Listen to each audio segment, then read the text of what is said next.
Good morning, everyone. Thank you for joining us with our first colloquium presentation for the spring 2013 semester.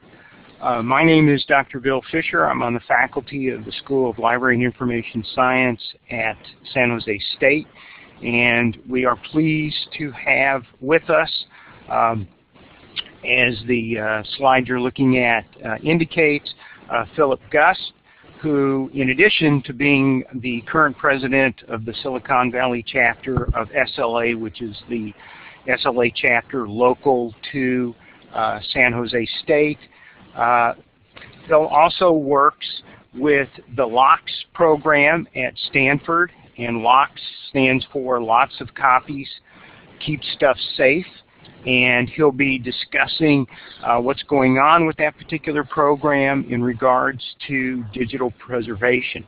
And he has been part of the LOCKS program for quite some time and has been instrumental in the program as it is now functioning.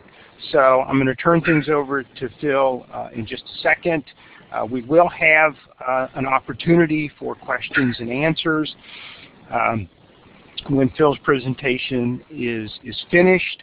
And so at this point, let me turn things over to Phil. Take it away. Well, good afternoon, and thank you for joining me on this webinar today. I'm going to be talking to you about digital preservation and its relationship to librarians and library users. I'm going to be giving you some grounding on things you should think about, issues in digital preservation, more than the underlying technologies, which is a different talk, which I'd be happy to come back and present to you at a different time. But I'd like to start out by putting up the main title slide, if I may. There it is. As Bill said, I'm the president of the Silicon Valley chapter of the Special Libraries Association. And I'm happy to thank our hosts, the San Jose State University School of Library and Information Sciences, for putting this webinar on. And with that, I'm going to turn off my webcam because I understand that will make the recording much smaller, and I will move into the presentation itself. So I'd like to say just a couple of words about the Special Libraries Association. SLA is a professional organization for information professionals working in various special purpose libraries, such as academic, corporate, science, engineering, legal, pharmaceutical, medical, government, military, and a lot of others. The Silicon Valley chapter welcomes working professionals and students who are interested in careers in special libraries. We have a number of professional development, mentoring, career opportunities, and a lot of fun events throughout the year. If you'd like some information about the Silicon Valley chapter of SLA, here's the website, and you can take a look at that. So with that, I will move into the talk itself. Today's presentation is going to cover these topics. I'm going to talk a little bit about why preservation is important. What does it mean? Some different paths to digital preservation. How much digital preservation costs? 6 threats to long-term digital preservation as far as libraries and library users are concerned. Some ways that you can make preserved digital content available to library users. And how to ensure long-term preservation of a library's digital content. So let me start out with the first question. Why is digital preservation important to libraries and users? Well, basically, librarians and library users understand the traditional model of journals and books and audio and video on the shelf. For digital, it's not quite so easy. Relying on publishers for long-term access to their content is not a good idea for a number of reasons, which I'll get into. Collecting and preserving digital content is a critical role for libraries to ensure long-term access for their users. And in fact, failure to collect and preserve digital content for long-term jeopardizes the library's one of their main roles, which is to build collections. So let me talk a little bit about what it means to preserve digital content, because there are essentially three aspects. First of all, libraries have to take possession of digital content. Having it in someone else's hands and at the mercy, essentially, of another agency is a really bad idea if what you're trying to do is build collections. The three aspects that I think are important for digital preservation is guaranteed long-term retention of the digital content that you own.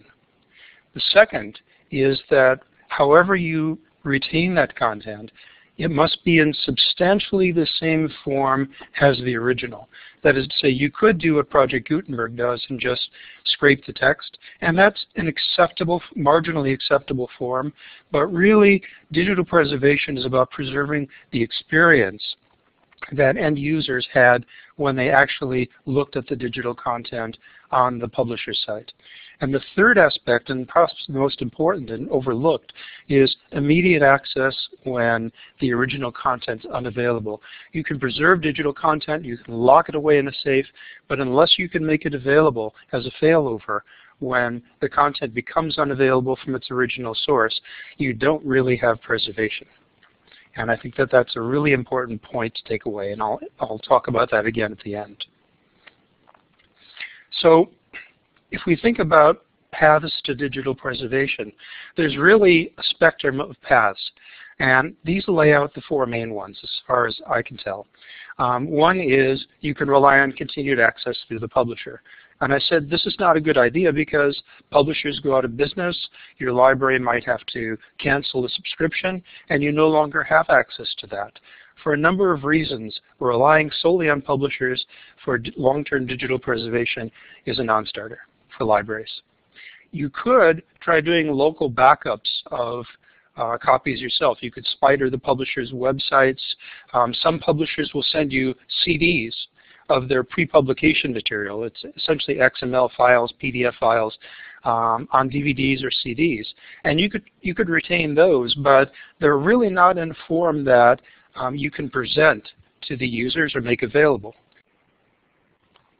The third one is you could outsource digital preservation to an external digital preservation agency. And there are several, and I'll talk about at least one of them during the course of this talk. And there are some advantages to doing that. And the last one, the fourth one, is you could implement a digital preservation system yourself. And I'll talk a little bit about how you do that and what that entails as well. But this slide represents the subject I was just talking about, which is what does it mean to preserve digital content? And again, you can see that the three aspects: guaranteeing long-term retention, retaining content in substantially the same form as the original, and immediate access when the original is unavailable are the ones that I've called out here. I'm going to advance the slide now and see if this works. And talk about the third of those. I think the first two that I talked about are rather straw man type of proposals. You could do them, but they're really not viable. The last two are really the most viable options. So what I'm going to do is to talk about the third one in that list, which is hiring an external preservation agency. Portico is the example I'll use, and there's their website, portico.org. What they do is they provide preservation as a service. There's no hardware, no software setup. You just sign up with Portico, and you can start preserving the content that's available through Portico that you have subscriptions to. Essentially, the way they work is participating publishers supply raw content to the preservation agency for long-term preservation, and they do it through FTP sites, a number of ways that they transmit it. The agency republishes raw content for users to view. Now, the content that the preservation agency publishes does not match the content that you would see on the publisher's website, because they're getting raw content from the publisher, PDF files, XML files, the thing that goes into publication platforms, and they make it look like something from the preservation agency. All of the content from all of the publishers look alike as far as that's concerned. Long-term preservation really relies on the fact that the agencies have replicated data centers. That is to say, they may have 2 or 3 data centers where all of the content is stored, and they're relying on a combination of backups and replications. For large amounts of data, and we're talking about hundreds of terabytes of data, backup is really not a good solution. So replicated data centers really are the only way that they can provide any type of long-term preservation. As far as costs go, agencies charge a library a setup fee based on the size of the collection that they want preserved. And the collection fee, the setup fee could be substantial. And then once the library has reached an agreement with the preservation agency, they have to pay the preservation agency an annual subscription fee to maintain access. A couple issues with that. The fees can increase unexpectedly year to year, and we've seen that happen. The library can lose access to all of their content if they can't pay a full fee each year. Now think about that. Libraries have to cut their budgets from time to time. They may not be able to pay either their full fee, or they may not be able to afford it altogether. We're talking hundreds of thousands of dollars. If that's the case, if your budget's cut, you lose and your users lose all access forever. The only way you can get it back is if you pay all of the fees for the period that you no longer subscribed in arrears, and then begin paying going forward. So this is the typical type of thing that preservation agencies do. They have to make money. They have to stay in business. And that's essentially what they're up to. This picture illustrates schematically what I just talked about. In this case, the publisher delivers raw content to the preservation agency. The preservation agency republishes the content, puts it in a data center. A library user requests access. They check subscriptions. If the library doesn't have a subscription that's current, that denies access. Otherwise, they return not what the user would see on the publisher site, but the republished content as it was republished by the preservation agency. So what are the alternatives? Well, one alternative that I'm familiar with because I work at the organization is a locally operated preservation system. That is to say, you're not relying on a preservation agency to do it. The library itself becomes a preservation agency. Now, that sounds scary because there's a lot of things involved in setting that up, but it's actually a relatively simple process. Basically, the library sets up a computer system, or it can hire space on a cloud instance, and they can install the open source digital preservation software that, for instance, LOX supplies. You can download the software, install it, and run it anytime you like. Publishers allow digital preservation software like LOX to harvest and preserve the content directly from the publisher's website. That is to say, they don't deliver raw content to a LOX box in a library.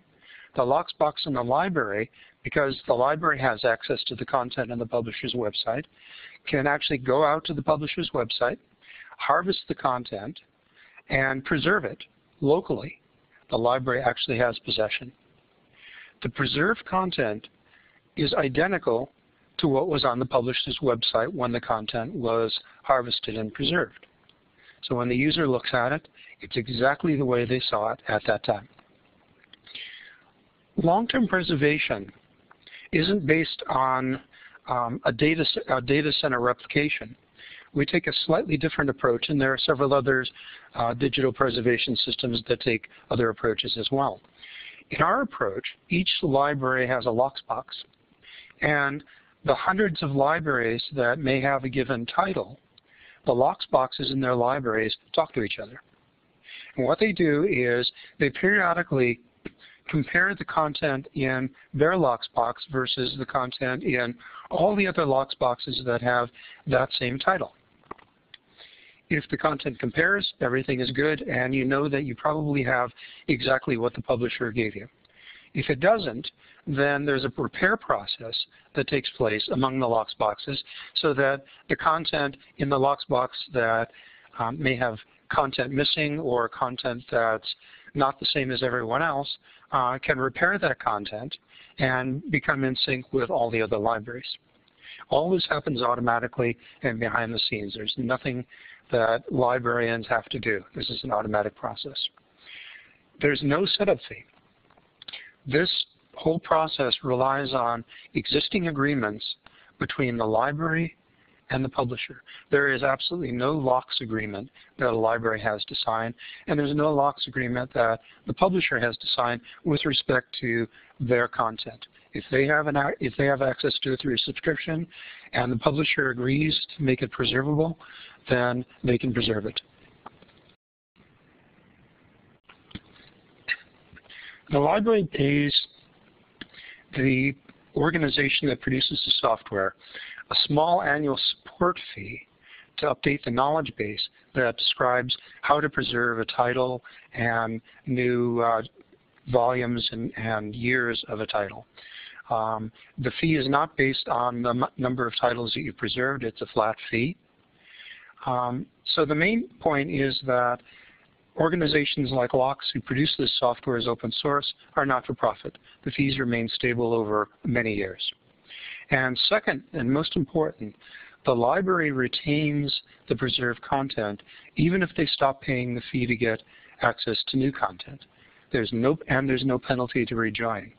So unlike when you have to stop paying a fee and you lose access to all content and you have to pay in arrears, in this case, you still have access to all the content that you had before. It's on your local lockbox and you can make it available. And there's no penalty for rejoining, in which case you can catch up. So this is particularly good for libraries whose budgets can fluctuate from year to year. Also, the costs are substantially less. We're talking on the order of $1,000 to perhaps for a very, very large library, say Stanford, $10,000 a year. So it's a very, very affordable thing. You're not paying for subscriptions to the content. You're paying for subscriptions to the knowledge base. So this picture illustrates that process. The publisher puts out content on their website. It's harvested by the local digital preservation system, which preserves it to a digital repository. The library user requests the content from the digital preservation system, and the digital preservation system returns it. And the other digital preservation systems that have the same content synchronize and repair automatically. So this is how LOCKSS works, and it's a relatively simple system to set up. There are obviously upfront work that a library has to do to set up a lockbox, a little bit of work setting up computers, some manual maintenance, but it's actually a very doable thing, and most libraries have somebody who can actually work with IT type systems who are really able to do this kind of thing, we found. And we also provide support to those people. So let's talk about costs. Digital preservation is not free. It's just like having to budget for the books that you have on your shelf. You have to budget for storage, you have to budget for maintenance, facilities costs, for your physical collection. And you have to do the same thing for your digital collection as well. For outsourced preservation agents, there is a setup fee for content based on the size of the collection, and there's an ongoing fee, annual fee that you have to pay where you lose access to all content. And there's a possibility of unexpected fee increases. For local digital preservation systems, no setup fee. The cost of the computer or cloud instance is really what you're dealing with, and installing the digital preservation software. And really the cost for ongoing is the maintenance of the computer or the cloud instance and the digital preservation software. The library retains permanent access to their content. So there are 6 threats really to long-term digital preservation that are important to libraries, and I'll touch on all 6 of these now. First of all, publisher contracts. This is very important. When you negotiate a contract with a publisher, you need to negotiate that contract with digital preservation in mind. The most important thing you can do is to negotiate perpetual access, that is to say ownership of the content. That's critical, because without ownership, you can't do digital preservation. Basically, my advice is do not accept term-based or rental access unless it's absolutely necessary. If you have to, look for alternative sources, but be very aware when you're negotiating contracts whether you're negotiating a rental agreement or an ownership agreement. Some publishers in the last year or 2 have begun offering both. They charge more for the ownership agreement, but in my opinion, if you have a choice between ownership and rental, for things that you tend to preserve for a long time, the things that you want to have on your shelf year after year, a rental agreement is well worth the additional incremental expense. The second threat, publishers can place restrictions on access by library users to their content. A lot of them are just unaware of digital preservation issues, and the access restrictions that they put in just get in the way. I would say that you should take time to educate your publishers on the importance to your library and users of digital preservation and things that they can do to make that easier for you. And again, always negotiate unlimited access for within your institution. The third, issues with publishers' business models. Really, publishers rely on recurring revenue from replacement of physical media for their books and journals, and they have the same model for the digital currently. That will change. Even short-term preservation of digital content by libraries is a threat to their business model. If you look at the HarperCollins issue, for those of you who aren't aware of it, HarperCollins decided that providing perpetual access to content wasn't in their best interest, so they decided to put licensing terms that essentially meant that the library had to repurchase the content after 26 uses. They said that it's not fair because for print content wears out, and they want to have the same wear-out type of characteristic so that they can have a recurring revenue stream. Some libraries have gone along with that, some are not going along with that, and the jury is still out as to whether or not this is going to work. HarperCollins is one of the few that do this. However, I will also tell you that some large publishers actually refuse to sell digital content to libraries at all. You'll have to decide how you deal with that, but if the content is important, you may be forced into paper. Finally, my advice is publishers are not bad guys. Publishers are our friends. They really are. Without publishers, we're not in business. Look for ways to come up with win-win for libraries and publishers. There are ways of doing it. If you tell them what your concerns are and you listen to their concerns, you can do this. So my biggest advice is talk to your publishers, work with them. They're in business too, and so are you. Your business is the librarians, or the library users. Their business is the libraries. Fourth, content corruption and repair. Preserved digital content is not forever. It's subject to corruption and it's subject to deletion. Accidental deletion or corruption because of disk network, software errors, human errors. Covert corruption. This is a really interesting one most people don't think of. Unfriendly governments or corporations are an example. Hackers going into the system are another example. Remember Amazon's ability to delete owned content as a content supplier. It could happen, it's happened before, it could happen again, and not just from Amazon. It can happen in a lot of places. You need a digital content preservation system that can detect and repair both accidental and covert corruption and deletion. If you don't have a way of ensuring that that happens, you don't have long-term digital preservation, plain and simple. Fifth, dynamic publisher content. You know, in the past, publisher content has remained relatively static. Once it's published, it looks the same from year to year. They may make corrections, but not really beyond that. Long-term digital preservation is relatively simple for that content. Publishers recently have begun creating dynamic content. Everything changes all the time per user. It changes over time. It changes for any number of reasons. And that really makes long-term digital preservation difficult. My advice to you is if you run into a publisher who has highly dynamic content that changes from user to user, that changes dynamically as you're looking at the screen, ask them what their plan is to help your library ensure for long-term digital preservation of their dynamic content. Their answer had better not be, trust us. The sixth and final threat that I can see is restrictions or failures of digital preservation agencies. You know, digital preservation agencies can and do place more restrictive rules on access to preserve content than the publishers do.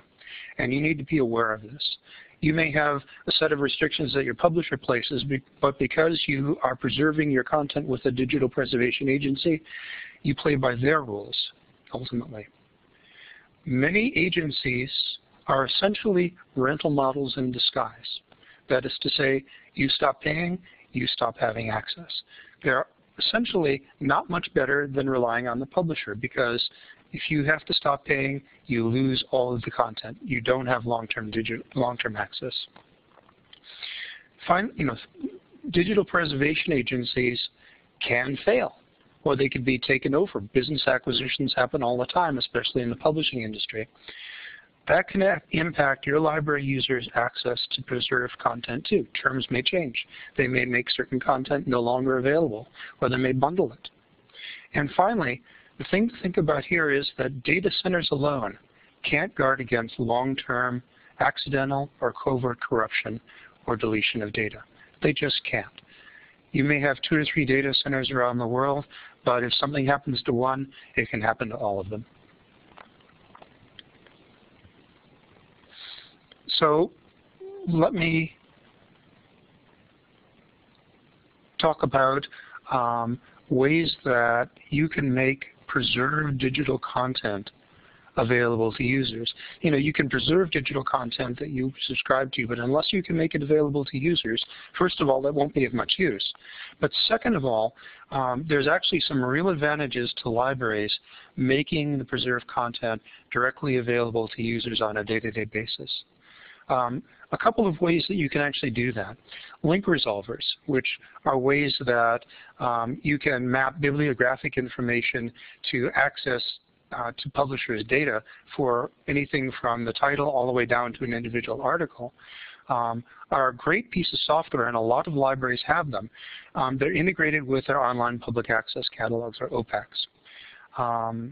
The way those work, I'll show you in a minute, but basically the OPACs are tied into the link resolvers, and they make the digital content available once you've landed on a title page. The next one is serials and other collection management systems. This is a back-end function, but making your digital preservation system integrate with your serials management system means it's much easier to make sure that what's in your digital preservation system matches what you actually subscribe to. And finally, for your library users, citation management systems, which allow users to collect bibliographic references for research papers that they're working on, can be well integrated with digital preservation systems as well, so that they can gather citations from your preserved content as well as content from the publishers. And finally, there's advanced preservation capabilities that you can also make available to users. Not all digital preservation system agencies are doing these. LOCKSS has been working on a number of these for quite some time and is moving forward with initiatives in each of these areas. Indexing and searching preserved content for keywords, metadata, and things like that. Providing knowledge management functions so that you can annotate content. You can begin doing group-oriented operations with content. Or in fact, you can find content that you didn't know relations existed. You can actually find content that way. The semantic web type model is what I'm thinking of here. And finally, a digital preservation system gives you the rare opportunity to compare current and past versions of content that you've collected, because sometimes looking at past versions can be very instructive to see what the state of the publisher's website and the content was like 6 months ago, a year ago, 3 years ago. The Wayback Machine at Internet Archive, for instance, provides that kind of access through for web content, and digital preservation systems can do it for publisher content as well.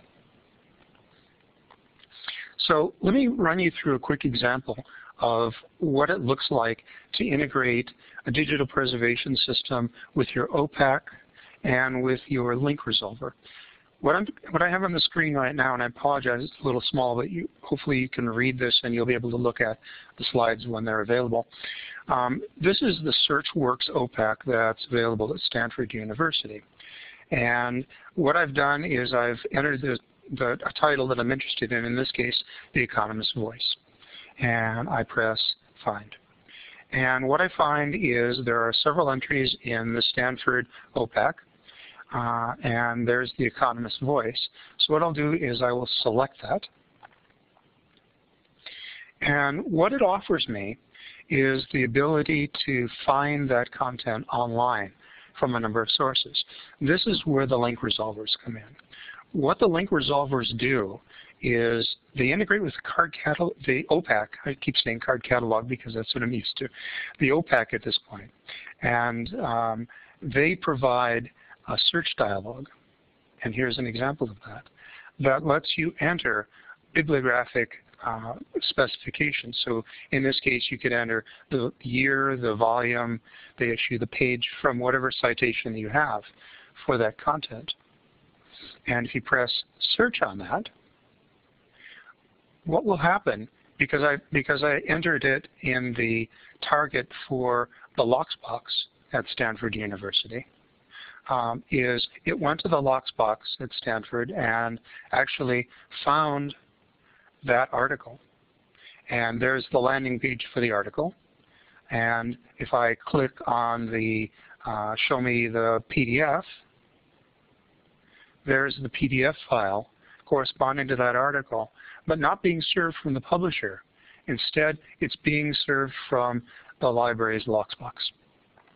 So this is an example of a way that you can make preserved digital content available to library users. The library users have a choice of selecting the publisher target from the OPAC or the LOCKSS target from the OPAC. If they select the publisher's target from the OPAC and the publisher is not available, they can go back and select the LOCKSS target. Or they could just decide to select the LOCKSS target from the start, knowing that that content is preserved in the library's Locksbox. It's their choice. So let me summarize here. As far as ensuring long-term preservation of libraries' digital content, these are the high points I think that you should take away from this presentation. First of all, negotiate perpetual, that is to say owned access, versus term-based or rented licensing. Second, require support for your preferred digital preservation system in publisher contracts, whether that's a system like a hosted system like Portico or a local system like LOCKSS. It's important that you specify that the publisher must provide support for at least one and hopefully several digital preservation systems. And certainly, if you've already evaluated one and you know which one that is, then negotiate that one. If you don't quite know which one, then make sure that they support several. Next, budget for long-term digital preservation. It's not free. You have to budget for it just like you would for shelf space, upkeep, and facilities for physical content.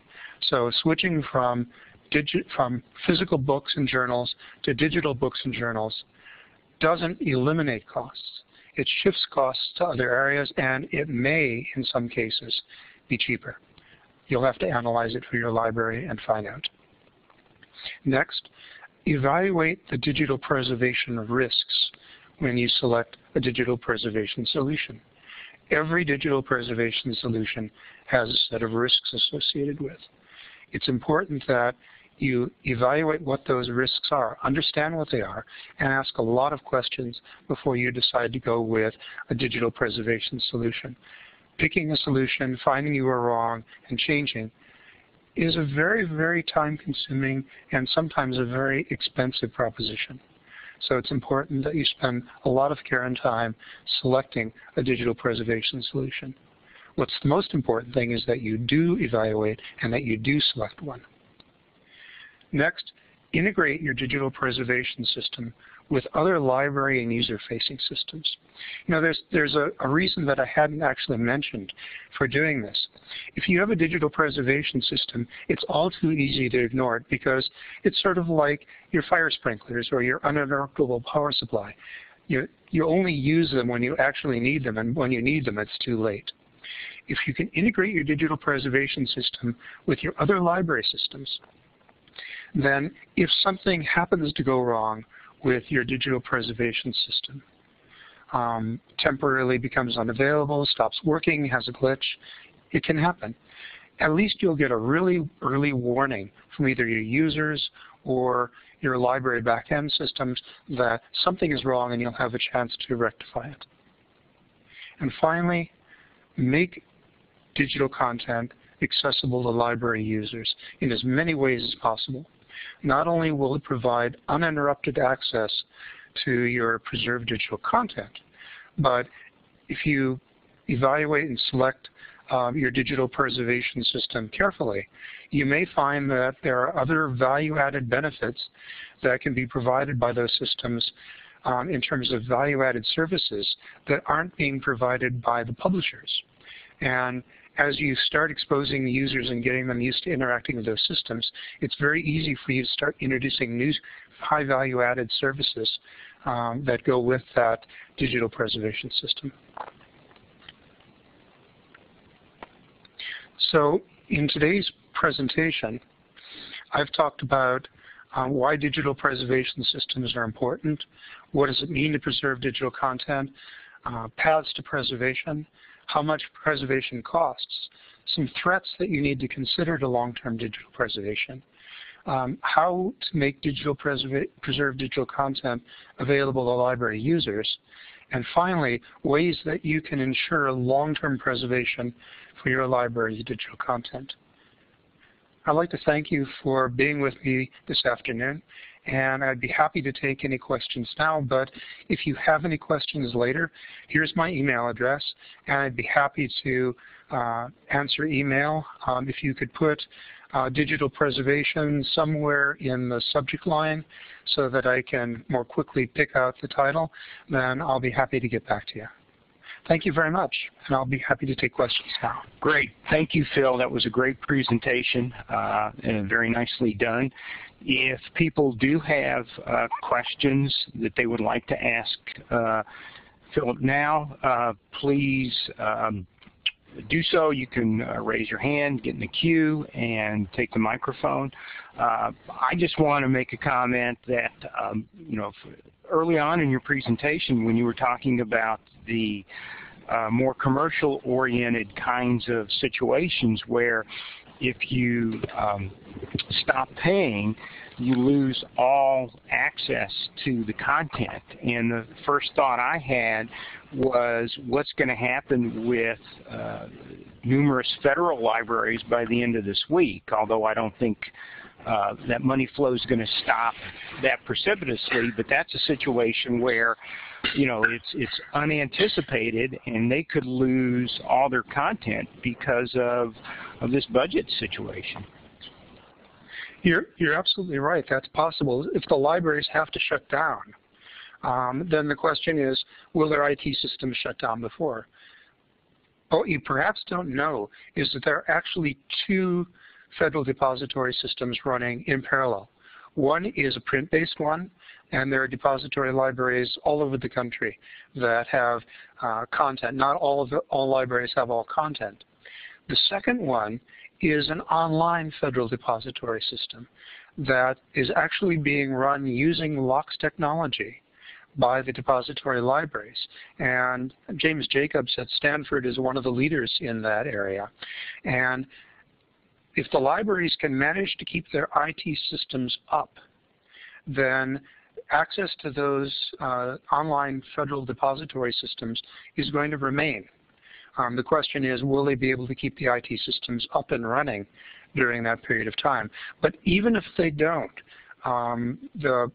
some of the libraries may remain online, and since all of the libraries, it's easier for all of the libraries to have all of the content, then even if a few of the libraries are open for business, then it's highly likely that you'll be able to get the content from the local LOCKSS box, even if you can't get it from the original source.